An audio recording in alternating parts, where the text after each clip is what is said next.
Saudação de paz, queridos amados irmãos, tudo bem com vocês? Eu sou Flávio Teixeira, é muito bom ter essa oportunidade de estar aí do outro lado da sua telinha. Chegamos à quinta lição bíblica para adultos, lição essa que vai cair no dia 3 de novembro de 2019. O título da lição é A Instituição da Monarquia em Israel. E o texto áureo diz: Então todos os anciãos de Israel se congregaram e vieram a Samuel a Ramá e disseram-lhe: Eis que já está velho, e teus filhos não andam pelos teus caminhos.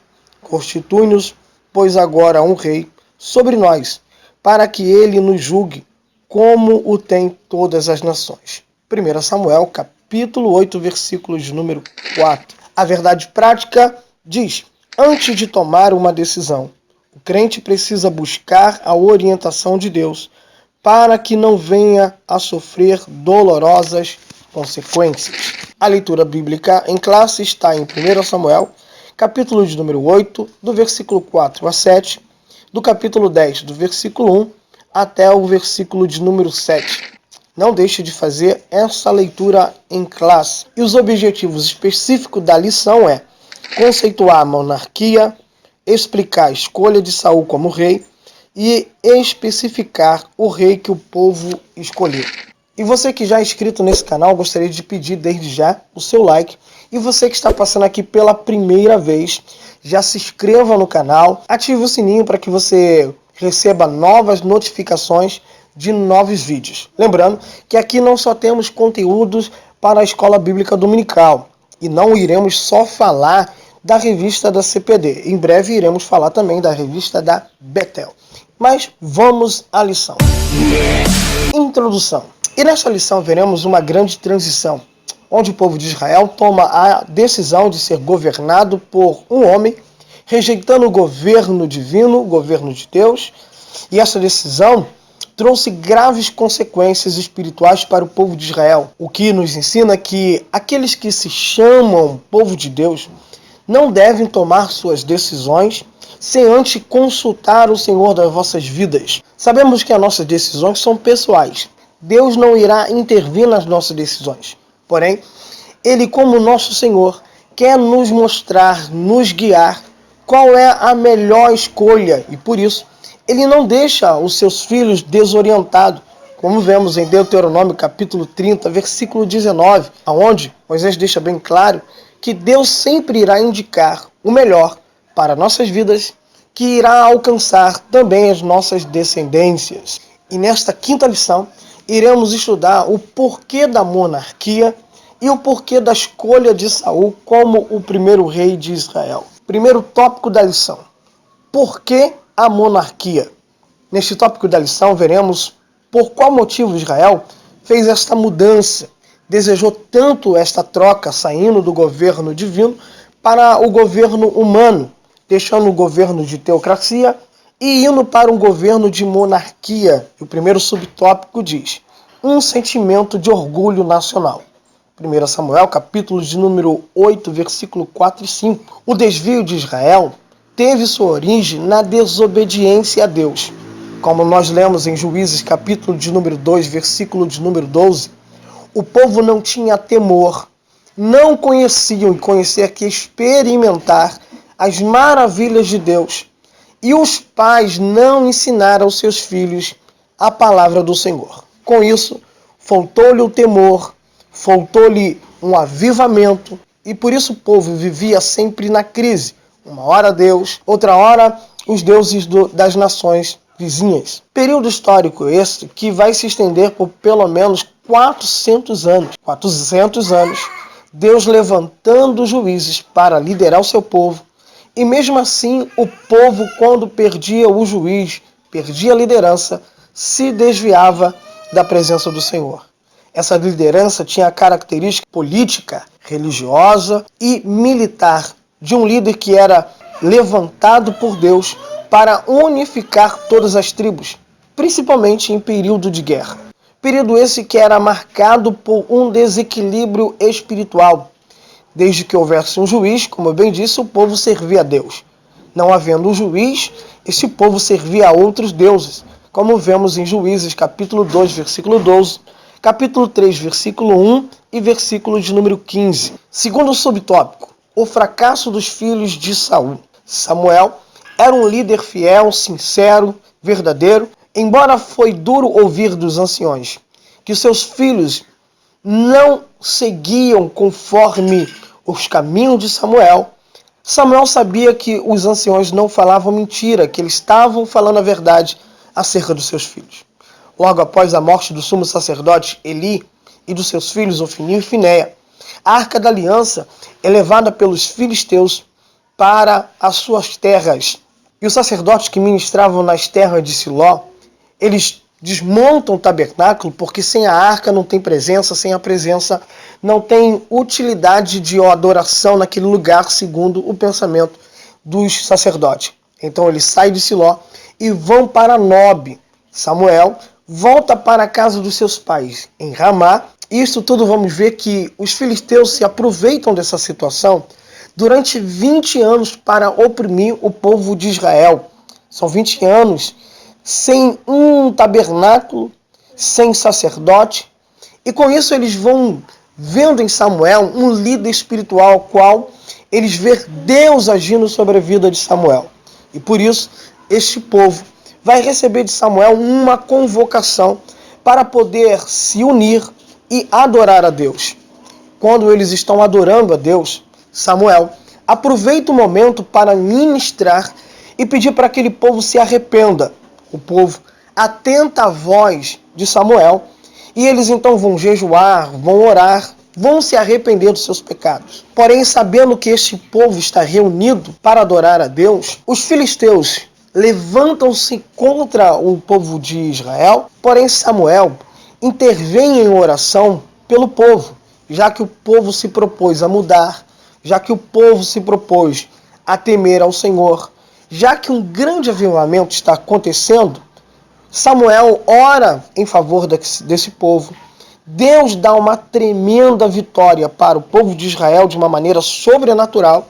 E Samuel estabelece então uma frase essa que vira tema de muitos congressos, festividades e conferência. Ebenezer, até aqui nos ajudou o Senhor. É o que vemos em 1 Samuel capítulo 8, versículo de número 1 até o versículo de número 3. Porém, na sua velhice, Samuel vai cometer um erro.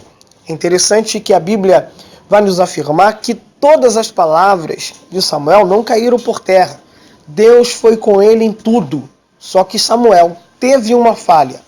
A falha é que Samuel, ele esqueceu que Deus que levanta os juízes. Como vemos em Juízes capítulo 2, versículo de número 13, como bem diz o texto. Então levantou o Senhor juízes que os livrassem da mão dos que os despojaram. E interessante que os estudiosos vão afirmar que quem escreveu o livro de Juízes foi Samuel. Então Samuel tem noção de que quem levanta, quem convoca, quem estabelece os ministros para o seu povo é o próprio Deus. Só que em Juízes capítulo 8, versículo de 1 a 3, vemos esse grande erro de Samuel. Pois ele levanta os seus dois filhos, Joel e Abias, para ser juízes do povo do Senhor. E é claro, isto iria dar um resultado de muitas consequências ruins para Israel. Pois se é Deus que levanta os seus ministros, se é Deus que levanta os juízes, e Samuel, sem orar, sem buscar a orientação de Deus, com medo do povo se desviar, ele levanta os seus próprios filhos, pensando que ministério é uma herança. Só que ministério não vem por herança. Ministério é uma vocação ministerial, cujo próprio Deus levanta os seus líderes. Não estou afirmando que Deus não usa filhos de pastores. Não é isso que a lição está afirmando. Porém, a Bíblia deixa bem claro que é Deus que levanta os seus líderes. Assim também é na igreja do Senhor. Como vemos lá em Atos capítulo de número 13, a igreja em Antioquia levanta jejum e oração. E o Espírito do Senhor então usa alguém para dizer: separa para a obra missionária Barnabé e Paulo. Diferente muito da igreja de Atos capítulo de número 1. E a igreja do século que estamos, ela parece mais com a igreja de Atos capítulo 1 do que a igreja de Antioquia de Atos capítulo 13. Porque elas preferem lançar sorte, ver quem dizima mais, ver quem tem mais condição, para levantar como um pastor, um líder e até mesmo dirigente de algum departamento. E Deus deixa bem claro que precisa se buscar a sua orientação para se levantar novos ministros. Terceiro subtópico, rejeitando o plano de Deus. Escolher a monarquia era rejeitar Deus como rei e governador, como vemos em Deuteronômio capítulo 33, versículo 5, onde o próprio texto diz que em Jesurum o povo estabeleceu Deus como rei. Mas agora vemos que o povo está rejeitando o governo de Deus. Como eles já vinham repetindo essa rejeição desde que saíram do Egito, como vemos em Deuteronômio capítulo 17, versículo de número 14. Por isso, quando Samuel, ao receber o protesto dos anciões, se sentindo rejeitado, em oração ouve a voz de Deus dizendo que não era ele, Samuel, que estava sendo rejeitado, mas sim o próprio Deus estava sendo rejeitado pelo povo, como vemos em 1 Samuel capítulo 8, versículos 6 e 7. Deus estava deixando claro a Samuel que o povo não estava rejeitando o seu ministério e nem dos seus filhos, mas o povo estava rejeitando a vontade de Deus, a sua direção, o seu governo, querendo fazer as suas próprias escolhas. Ato esse que vinha sendo demonstrado, como disse, desde o Egito. Isso também está relatado em 1 Samuel capítulo 8, versículo de número 8. Porém, Deus dizia a Samuel para ouvir o povo. O que aprendemos que Deus está liberando a sua vontade permissiva. Vontade essa que implica em vermos as nossas consequências. Deus tem três vontades: vontade diretiva, vontade absoluta e a vontade permissiva. Na vontade diretiva ele direciona, ele quer guiar. Na vontade absoluta, ninguém pode mudar a sua vontade, determinando o Senhor quem invalidará suas palavras. E na vontade permissiva é quando alguém persiste, pede, e Deus então libera. É como o pai. Quando o filho pede para sair, o pai já diz não. E o filho fica insistindo. E por causa da insistência, o pai diz, quer ir? Então vai. Só que sabendo que o pai não liberou. Só que o pai está deixando bem claro que as consequências o filho vai ter que arcar. Logo, aprendemos que estar debaixo da vontade permissiva de Deus não é algo bom. Pelo contrário, o resultado sempre vai gerar perdas e talvez até morte, como vemos na história de Jonas, o profeta, que Deus direciona ele para ir para Nínive, mas ele entra debaixo da vontade permissiva de Deus e quer fugir de Deus. Só como Deus tem a sua vontade absoluta, ele vai para Nínive, querendo ou não. Mas por causa da vontade permissiva, quase que um barco naufragou, se estragando, arrebentando por causa de uma grande tempestade. Consequências da escolha de querer estar debaixo da vontade permissiva de Deus. Por ser rejeitado e atender o desejo imediato do povo, Deus diz a Samuel para falar ao povo das duras consequências de suas escolhas, como vemos em 1 Samuel capítulo 8, versículo 9 a 22. Segundo subtópico, a escolha de Saul como rei. No primeiro subtópico, vemos por que Saul foi escolhido. Quando lemos o primeiro livro de Samuel, percebemos que o foco da narrativa histórica do primeiro livro de Samuel não está em Saul, mas sim em Davi. Apesar de Deus não ser mais o rei, ele demonstra ao povo que ele não deixaria de ser senhor do seu povo.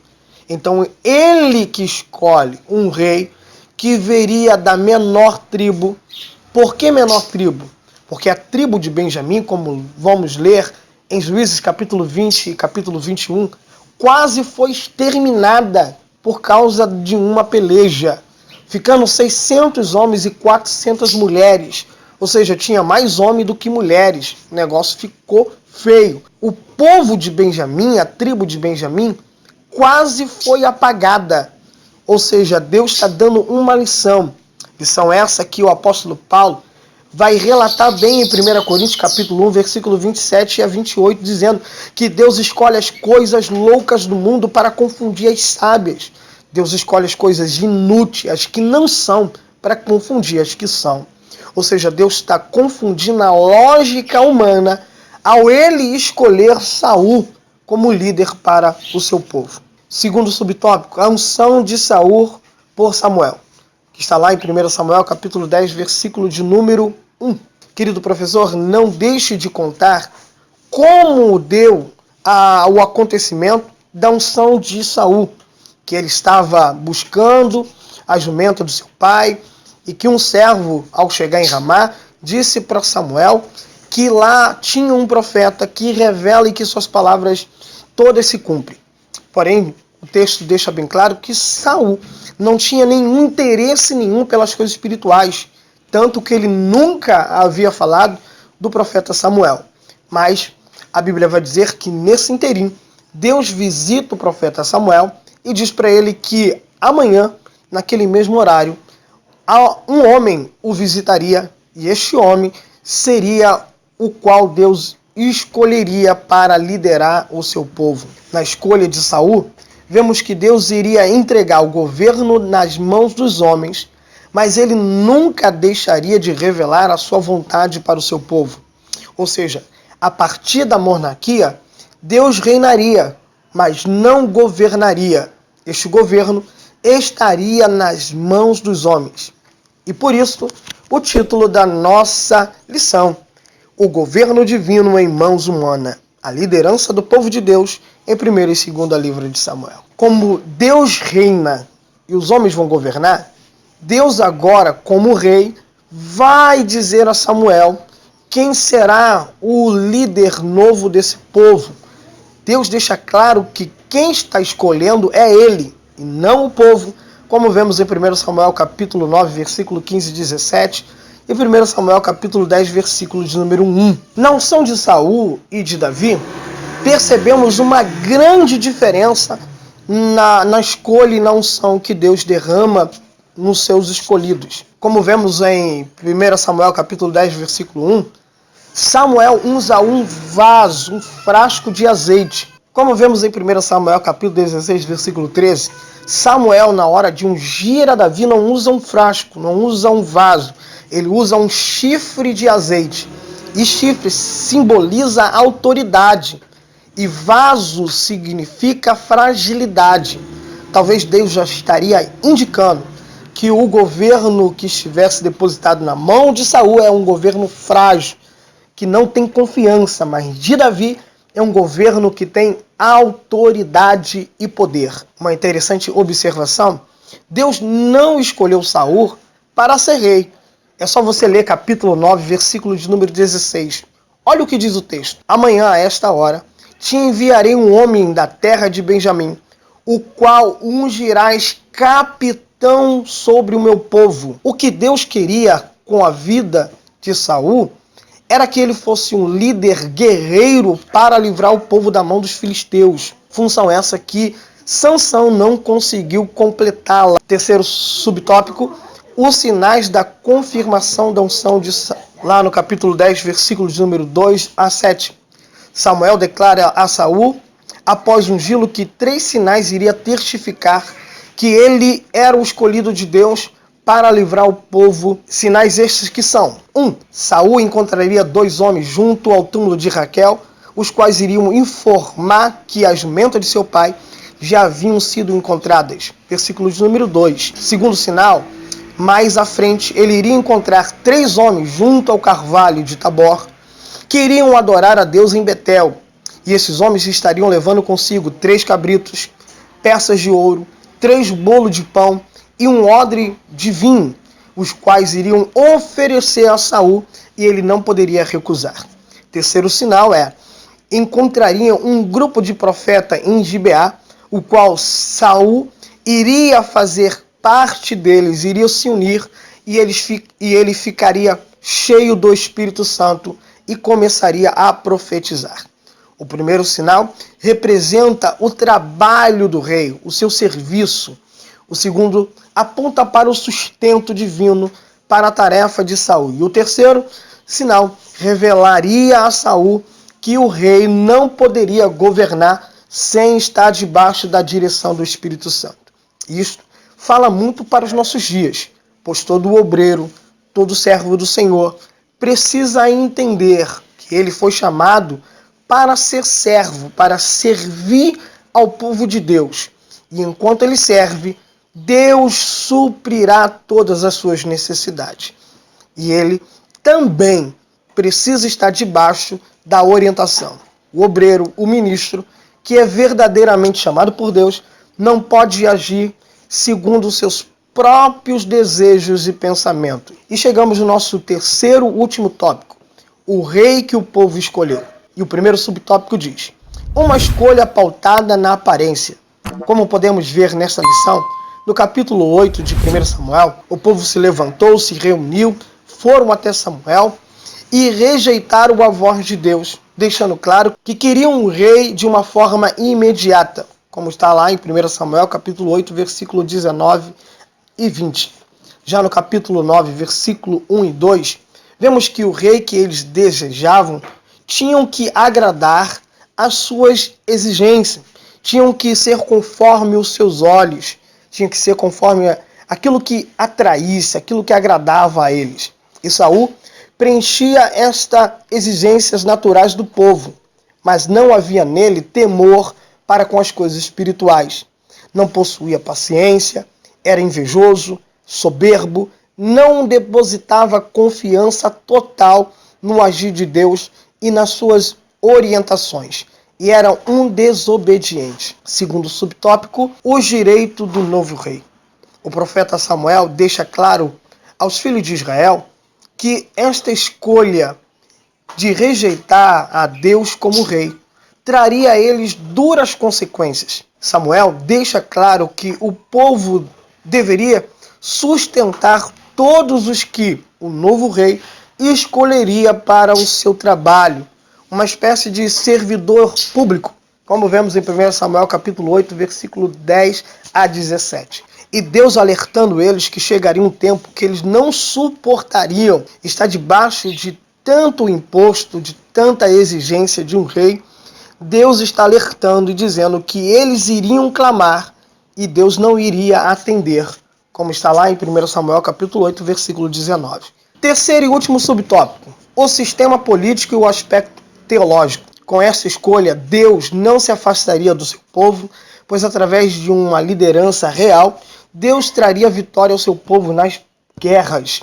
E através dos seus profetas e sacerdotes, Deus guiaria o seu povo. E com isso, através da unção de Saul, se estabeleceria o fim da era teocrática, terminando o período dos juízes de Israel e se iniciando um novo período através da monarquia, onde Deus reinaria, mas quem governaria seriam os homens. E é isso aí, pessoal. Espero muito que esse subsídio desta aula tenha lhe ajudado e acrescentar em alguma coisa. Mas não esquece, faça o seu planejamento de aula, a lição não está difícil, está muito fácil.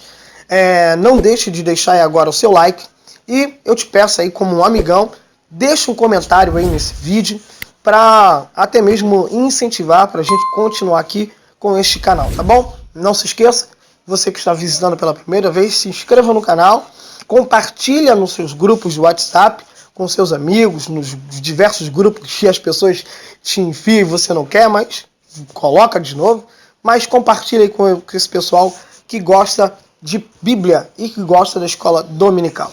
E que Deus em Cristo continue abençoando a todos. Graça e paz.